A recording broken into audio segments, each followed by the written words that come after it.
belusukan itu cukup ke kampung-kampung, jangan ke partai-partai. Ya. Nggak bagus. Itu code of conduct yang nggak benar, gitu kan. Tegak lurus, tegak lurus kepada cita-cita kemerdekaan, tegak lurus kepada cita-cita Republik Indonesia, ya. Di mana para Bung Karno dan para pendiri Republik sudah ada arahan negara ini mau dibawa kemana, itu harus tegak lurus ke situ. Ada tendensi Mas Ganjar ini agak dikucilkan. Mbak Puan bikin acara di Semarang, Ganjar nggak ada. Ya tadi ada orang-orang yang dekat sama Mbak Puan yang di media itu, kok ini jelek-jelekin Ganjar gitu. Wajar, itu kan wajar kan. Maksudnya kamu aja boleh kok pengen jadi presiden ya. Boleh. Nah, cuman kan saya akan datang ke rumah kamu. Saya bawa kaca, ya kan. Kalau ngaca dong. Siapa sih Wakilnya. cawapres ini yang Bentar, potensial? saya stop potong dulu. Kamu yang begitu yakin udah 3 Oh, jam. belum tentu belum tiga. yakin ya berarti? Bisa 2 aja ya Om ya? Memang Prabowo sudah mendeklar, Belum sih. Baru declare baru 2 Nah. nih, Om. Nah. kan bisa terjadi sesuatu dan lain hal. Yang berhak mencalon presiden wakil presiden adalah partai dan gabungan partai-partai. Direduksi menjadi ketua umum partai. Wah, itu luar biasa ya. Jadi semua kita diam. Apalagi seorang Ganjar. Teman-teman PDIP, saya janjikan kepada Anda, ya, jangan takut. Begitu Pak Mahfud itu, uang berkarung-karung ada di belakang.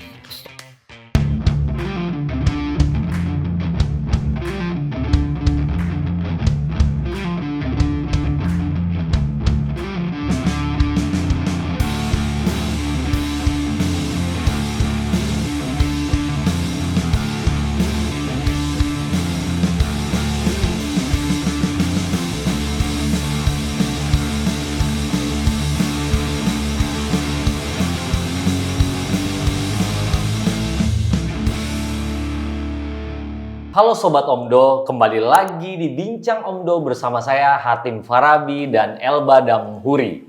Bincang Omdo tentunya bukan sekedar omong doang, tapi ini edukasi, bukan cari sensasi, apalagi provokasi.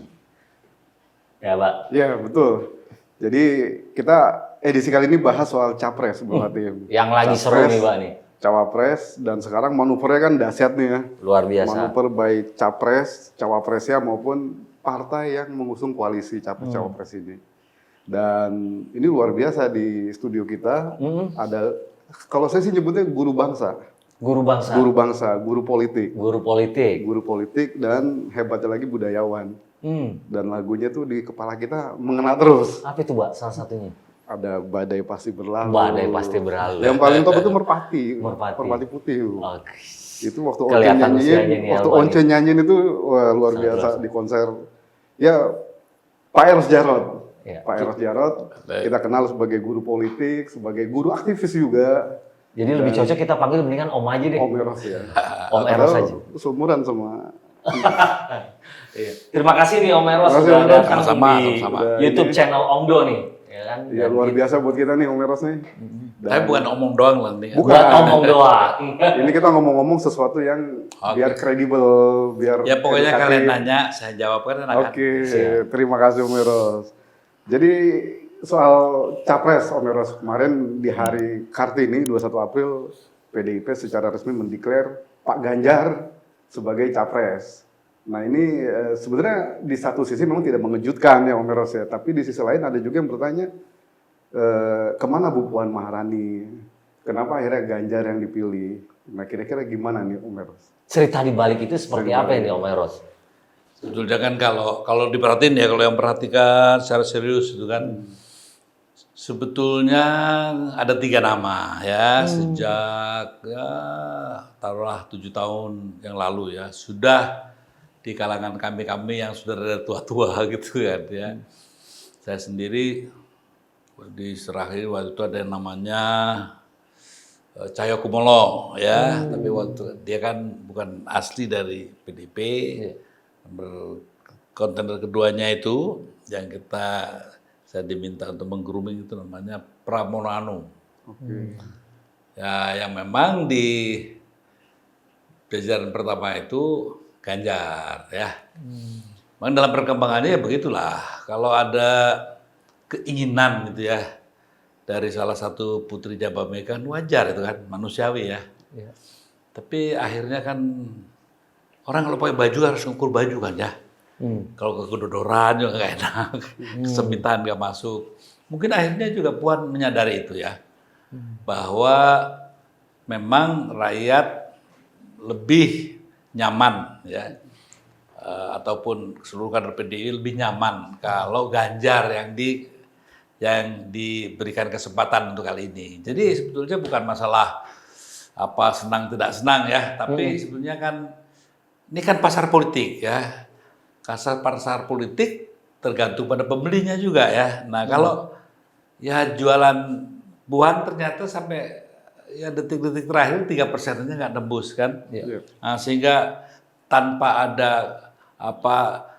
apa ya sikap yang anti atau tidak anti gitu ya, tapi memang realita pasar aja. Jadi ya memang ya Mbak Puan juga harus mulai menahan diri lah ya, kan masih ada kesempatan lain gitu. Tapi ini Om El, ada yang sisi menarik nih Om Eros terkait mengenai penentuan waktu nih Om Eros di tanggal 21 April. Orang konotasinya kan 21 April hari Kartini.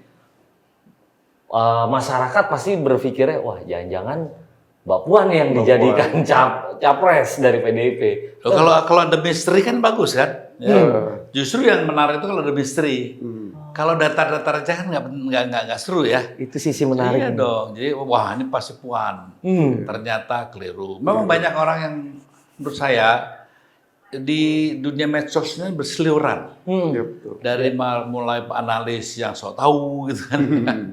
Terus kader partai yang sok megang gitu kan ya. Tapi kita yang tahu permasalahan biasanya banyak ya lebih diam aja deh gitu, biar aja dulu sampai detik-detik terakhir ya. Untuk detik terakhir, dan saya yakinkan pada masyarakat juga Mbak Mega kan pada akhirnya satu di detik-detik di mana the aging regime kalau istilahnya itu ya, kan nggak mau kalah dong ya. Kalah itu sesuatu hal yang yang tabu justru ya buat pemerintahan PDIP di bawah pimpinan Mega ini itu kan ya.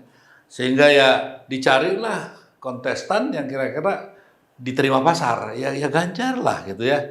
Kan juga kita lihat ya dalam perkembangannya memang Mbak Puan kurang diterima oleh pasar ya. Bukan berarti nggak suka, tapi memang belum mungkin nggak istilahnya gimana, nggak nyambung ya. Nggak klik gitu sama masyarakat gitu. Jadi Mbak Puan istilahnya legowo ya, Om Eros ya, atas pilihan terhadap nggak ada pilihan lain kan? Nggak ada pilihan lain? Nggak ada pilihan kecuali harus legowo, kalau nggak ya konyol gitu kan. Karena dia harus tahu lah gitu ya, bahwasanya partai ini kan bukan punya dia. Dan partai ini kan bukan punya keluarganya Megawati. Partai ini didirikan oleh rakyat Indonesia yang waktu itu percaya bahwa dengan menghidupkan demokrasi, ya kehidupan berbangsa bernegara dengan dasar demokrasi itu lebih bagus.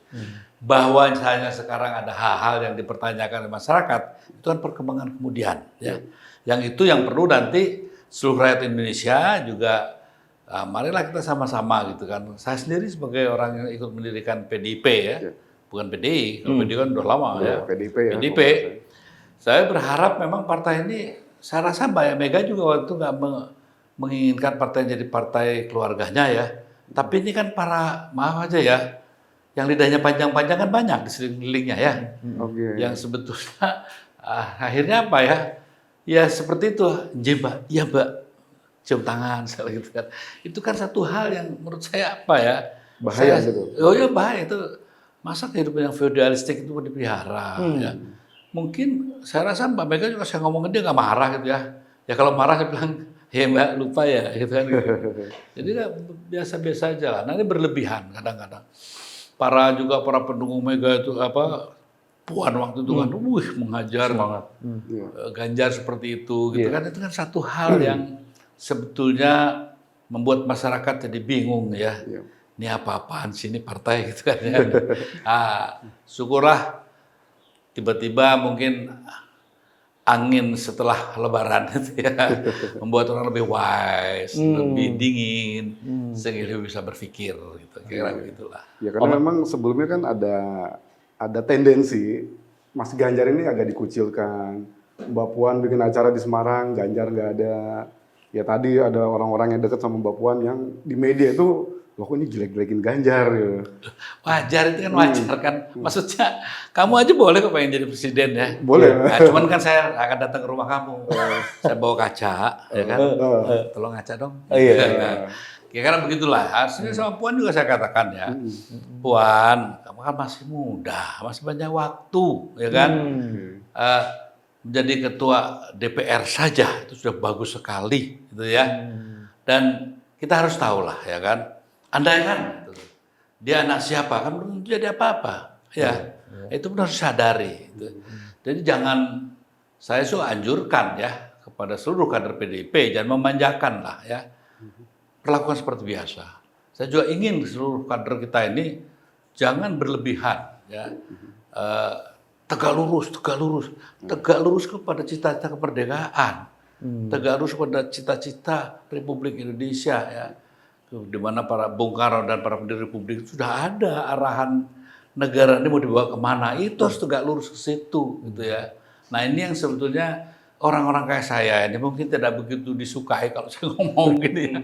Karena saya pikir saya mau ngomong yang seharusnya gitu.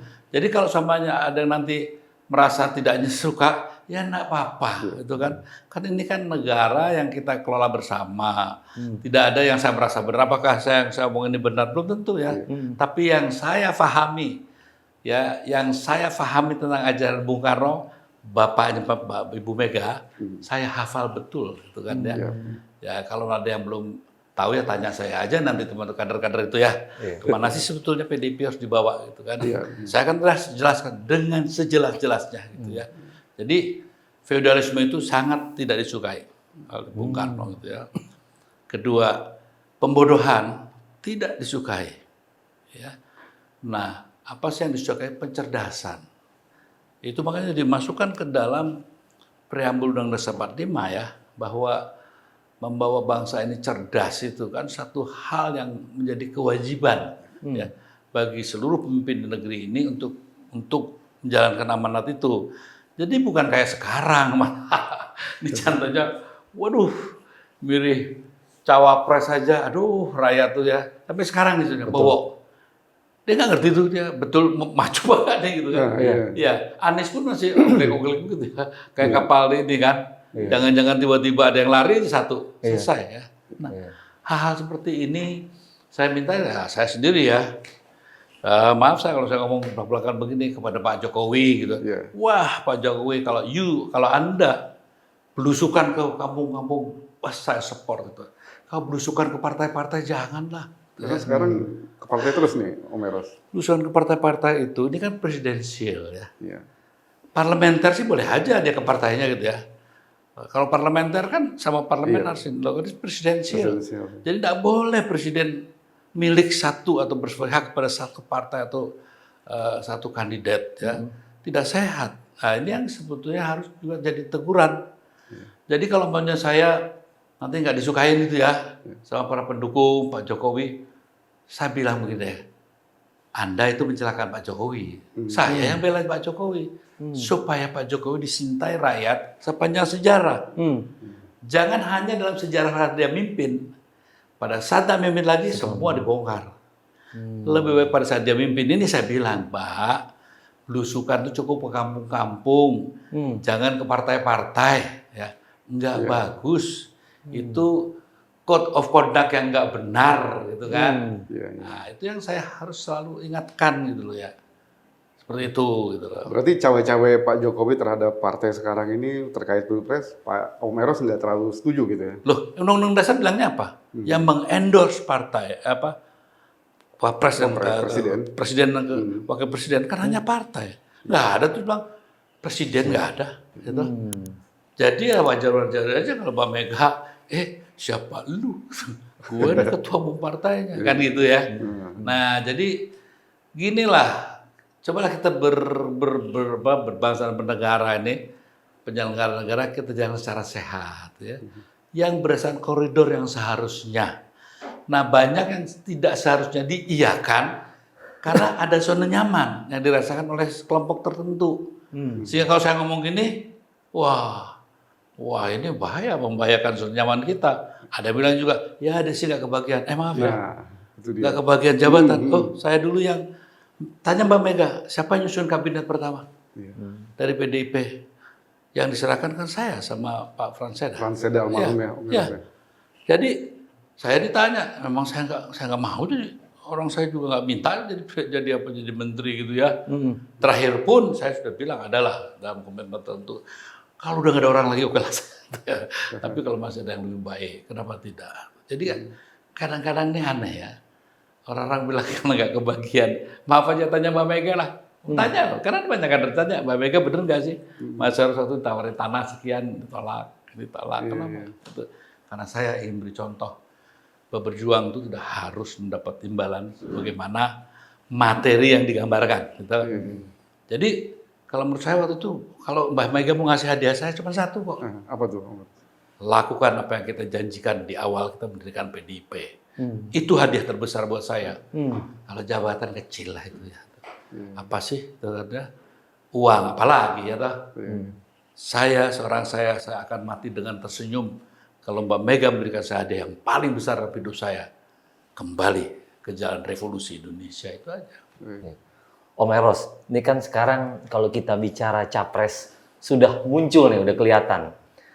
Pertama muncul Pak Anies yang didukung oleh Nasdem. Terus Prabowo sendiri, dan yang terakhir kemarin tanggal 21 April, satu hari sebelum Lebaran, Pak Ganjar. Nah, setelah 3 calon ini tentunya masyarakat kan menunggu siapa sih cawapres ini yang Bentar, saya potensial. stop potong dulu. Kok Om yang begitu yakin udah 3 jam? belum Oh, tentu belum 3. yakin ya berarti? Bisa 2 aja ya, Om ya? Memang Prabowo sudah mendeklar, Belum sih. Baru declare baru 2 nih, Om. Iya. Nah. kan bisa terjadi sesuatu dan lain hal. Menarik ini berarti. Nah, gimana ini menurut Om Eros? Inilah makanya kan perhitungan-perhitungan politik itu ya terlalu dinamis untuk dinilai secara dari sisi pandangan dari kacamata atau jendela segala semuanya statik. Enggak, ini dinamis ya. Sehingga kemudian siapa yang nyangka dulu dia mau jadi Menhan? Enggak ada kan? Iya, Terjadi nggak? terjadi. Nah, yang kedua ini banyak yang mengatakan nanti Ganjar sama Prabowo disandingkan. Gitu kan? Kalau saya yakin kok Prabowo, kecuali dia sudah salah minum obat itu ya. Salah Kalau dia minum. kenapa? Kalau dia dulu Menhan, setelah dia melewati proses kegagalan menjadi presiden kan, nggak apa-apa. Itu juga pelajaran yang baik gitu ya. Tidak harus bermusuhan. Tapi kalau sekarang dia langsung tiba-tiba belum apa udah bendera putih gitu ya, masuk seluruh kader Gerindra pasti akan menentang. Bahkan seorang Hercules saja, yang kadernya tuh datang ke kantor saya bilang, Bapak, kalau saya nanti Pak Prabowo itu, saya yang mengatakan pertama kali gitu ya, Anda bukan pemimpin saya lagi. Oh gitu, Hercules tuh ya, Om? Iya. Jadi kalau langsung harus bersikap begitu, apalagi banyak lagi yang lain, gitu kan. Bahkan saya marwah keluarga pun kan dipertaruhkan, ya kan. Sehingga seorang Prabowo terlalu gegabah kalau dia mau menjadi cawapres, walaupun dibujuk Pak Jokowi sekalipun, ya kan. Ya, jadi ya tidak mungkin lah. Saya kenal keluarganya, saya kenal dengan bapaknya, sangat dekat dengan keluarga beliau ya. Nah, mereka punya pride lah yang itu ya. Saya rasa ya keterlaluan lah. Saya bilang nanti kalau dia sama nerima, saya panggil nak Bowo. Saya nggak, ya nak, gimana nak Bowo? Gitu. Karena saya nggak pernah anak. Jadi yang pas Ganjar, kalau Om Eros kalau saya lihat belakangan kan mengendorse Mahfud MD ya. Untuk menjadi cawapres Ganjar. Pak Ganjar. Nah itu gimana Om? Alasannya gini sebenarnya. Siapa sih yang kira-kira kalau kita meletakkan sesuatu ya, membersihkan kamar dengan sapu yang bersih kan lumayan ya. Kalau membersihkan kamar dengan sapu yang kotor kan pasti nggak bersih-bersih lah. Nah pertanyaan saya, siapa? Ya. Ayo kita mulai ya. Siapa? Di absen ya. Contohnya siapa? Misalnya Said Agil Sirot misalnya. Said Agil Sirot mungkin elektabilitasnya. Ya. Dan juga sebagai ketua NU sampai bisa digantikan pasti ada sesuatu kan. Ya. Sampai kalah sama Stakuf aja kalah. Berarti ada sesuatu. Ya. Pilihan NU saya sudah kalah. masa mau maju yang yang lebih tinggi jauh lagi. Ini kan satu pertanyaan. Nah, siapa lagi? Erick Thohir. Erick Thohir. Ya. Ya, go-to-nya coba dong. Go-to-nya itu diselesaikan dulu ya. Dan juga Wika, nanti Waskita yang sekarang lagi begini, ya kan? Jangan sukses story-nya saja, ya. Siapa lagi sekarang? Sandiaga Uno. Sandiaga Uno. Iya. Kan kenceng tuh. Kenceng. Dari Gerindra ke P3. Nah, itu gimana tuh? Lompat-lompat tuh. Ya, dan juga setahu saya memang dia orang baik, tapi mungkin ada suatu keluarga tertentu yang mungkin harus diselesaikan urusannya oleh Sandiaga Uno. Saya tidak pantas untuk bicarakan di sini, itu kan. Tapi Sandiaga Uno akan tahu siapa yang saya maksud ini, ya. Sehingga jangan sampai nanti terhimbas, ya. Setelah jadi wapres ada masalah. Jadi maksud saya hal seperti ini yang sebetulnya jadi prihatin. Karena kan banyak orang yang tahu cuma kulit-kulitnya aja. Nah, kita yang tahu celana dalamnya kan susah kan. Iya. Siapa lagi? Bu Hovifah. Ya Bu Hovifah tuh nggak muncul ya. Nggak muncul. Belum muncul. Belum muncul. Belum ya. muncul karena juga mungkin harus misalkan banyak hal juga di Jawa Timur. Ya. Siapa lagi tentaranya? Mantan Panglima. Andika. Mantan Andika. Panglima dulu siapa? Andika Andika. Perkasa.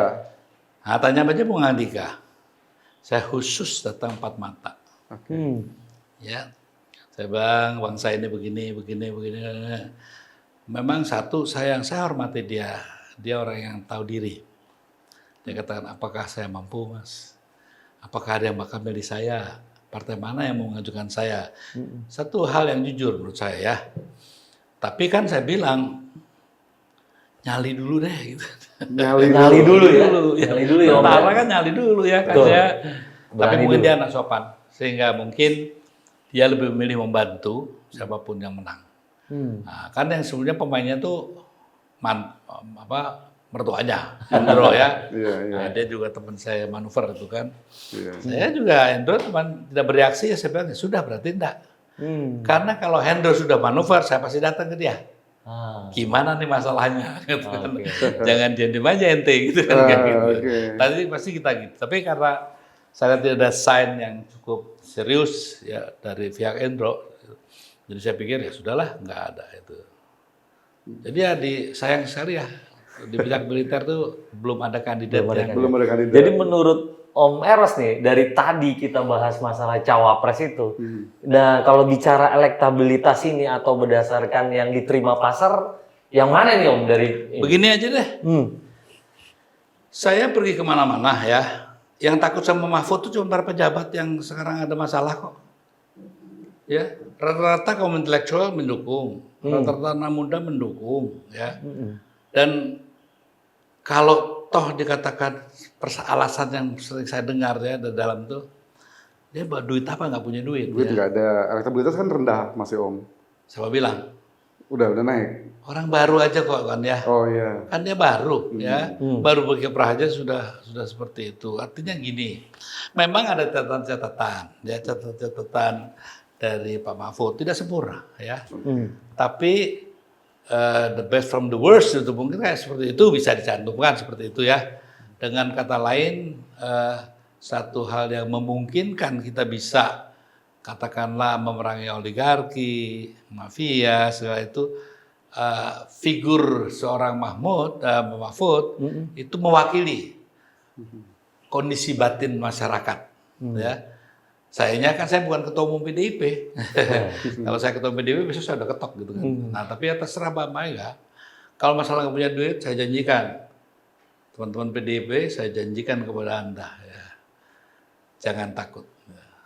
Begitu Pak Mahfud itu, uang berkarung-karung ada di belakangnya. Oke. Om Eros, ada juga kekhawatiran kalau yang tadi Om Eros bilang mengenai cawapres Pak Mahfud MD disandingkan dengan Pak Ganjar. Kalau nanti kekhawatirannya akan ada dua matahari kembar nih, Om. Itu kan ada khawatiran seperti itu. Jadi dua-duanya ini nanti akan saling ini nih kuat-kuatan untuk publikasi atau kuat-kuatan memberi ini kan juga terkait buat persiapan nanti buat periode berikutnya.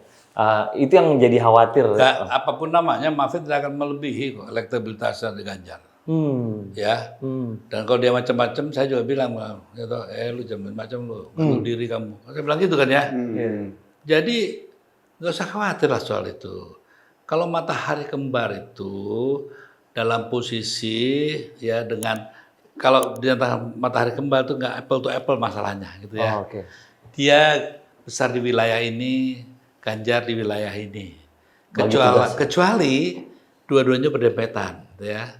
Kayak contohnya Ganjar dan Puan, kan satu platform, ya, satu kultur, gitu, dan semuanya gitu, sehingga menjadi dua matahari kembar bisa. Tapi kalau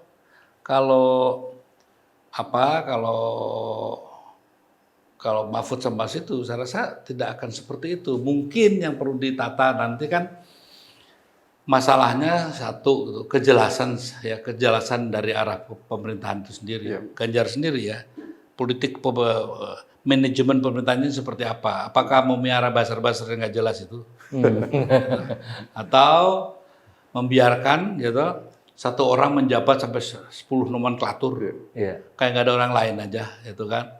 Kan ada itu satu menteri yang udah kayak super minister, gitu. yang semuanya diatur seolah-olah republik ini kalau nggak ada dia nggak berjalan, gitu. Ya buktinya di Cina aja untuk negosiasi gagal kok. Ya. Om Eros, kalau kan kita tahu kalau Pak Surya Paloh memberikan cek kosong kepada Pak Anies untuk menentukan cawapresnya. Nah, kalau Bu Mega sendiri gimana ya kepada Pak Ganjar nih, menurut Om Eros? Saya rasa mungkin bukan tipe seorang Megawati seperti itu.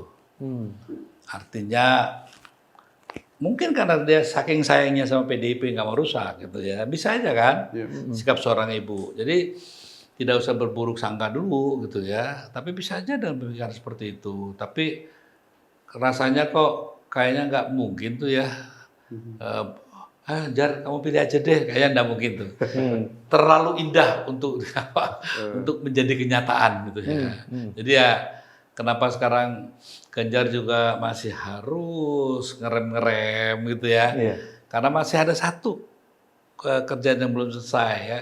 Seperti halnya dulu waktu masalah PSSI itu kan terjadi karena satu dan lain hal ya.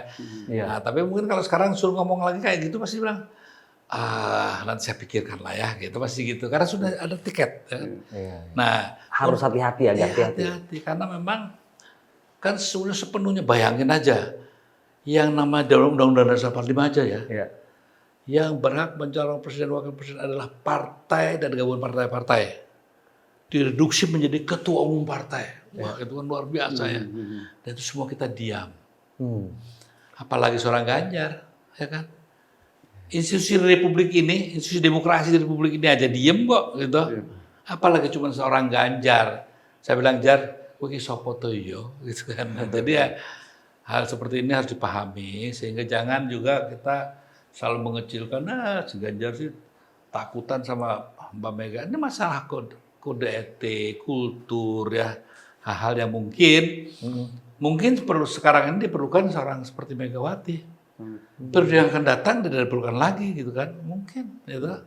Dan bahkan juga kalau siapapun yang menggantikan Megawati kayaknya nggak ada di PDIP siapa? Puan. Belum. Saya rasa karismanya belum sejauh itu. Nanan belum lah. Siapa lagi? Jadi akan terjadi dinamika ya, dinamika dalam internal partai pasca Megawati itu pasti. Bisa juga mungkin Om Eros lagi. Wah, kalau saya kan generasinya Mbak Mega. Dulu pernah Om Eros. Oh enggak, dulu kan saya yang minta Mbak Mega. Tanya itu Mbak Mega. Mbak Mega yang minta. Dan Mbak Mega diam aja loh Mbak. Nah aku lu sudah di korban nih. Sampean diam aja itu. Dulu pernah itu. Belum padahal dia minta kan dia. Permintaan Bu Mega waktu itu ya. 3 kali baru saya iyakan. Nah, begitu saya lagi kampanye begini kan, ya udah kalau gitu kamu kan saya orang biasa di belakang layar dan saya nggak suka gitu. Tapi kamu sekarang, kamu di belakang aja, sekarang kamu di depan, begitu kan? Saya di depan, baru di Jogja saya lagi nerangan, wah PDIP nanti sekian begini. Tiba-tiba yang di belakangmu saya suruh stop, ada catatan segini kecil. Ibu Megawati menerima kembali pencalonan. Gimana sih? Padahal lagi ngomong waktu itu Om. Makanya saya lawan. Dan saya sudah bilang Mbak Mega, udah Mbak, pasti akan menang. Tapi kan kalau kita begini kelihatan kayak demokratis, ya kan itu ya. Tapi banyak orang-orang yang memang mengambil keuntungan ya. Hmm. Sehingga kalau saya nggak ada kan banyak yang pesta. Iya. Ya Banyak kan? pesta. Karena kalau saya ada biasanya susah tuh korupsi di sana. Oke. Saya tanya aja, dulu waktu mantunya si Happy pertama kali, si Bowo gitu, kontraknya serobek kok, Fred. Ya, oh lo anak baru kemarin sore lo ajakin, enggak, jangan, gitu ya. Saya kan berani begitu, dan saya alhamdulillah selama saya bertugas itu kan, ngawasin ABCD gitu, di BPPN, nggak ada, saya tak boleh tanya itu. Ada orang-orangnya masih hidup semua, ya kan? Ada nggak? Nah itu yang para konglomerat yang saya semi investigasi gitu sebagai debt kolektor negara gitu ya. Hanya mereka ada yang ngasih uang saya gitu. Bisa nyogok saya, enggak kan? Nah, karena saya begini makanya nggak cocok nih buat para apa sih pemetik mangga liar gitu kan. Jadi ya saya disingkirkan tuh saya nggak masalah, nggak marah kok. Saya malah mungkin saya akan lebih berguna seperti ini karena saya lebih objektif nantinya kan ya. Saya bisa memberikan paling enggak apa-apa yang mungkin tertutup saya buka gitu ya. Sehingga masyarakat tidak terbutakan ya kan. Sehingga masyarakat kita itu jadi masyarakat yang cerdas. Jangan hanya termakan isunya buzzer ya. Yang pokoknya Jokowi nggak pernah ada salahnya kan. Dan itu nggak benar kan. Kasihan Pak Jokowi juga. Karena saya pendukungnya makanya saya melakukan hal-hal yang terbaik yang menurut saya buat Pak Jokowi gitu loh. Karena saya pendukung yang setia gitu.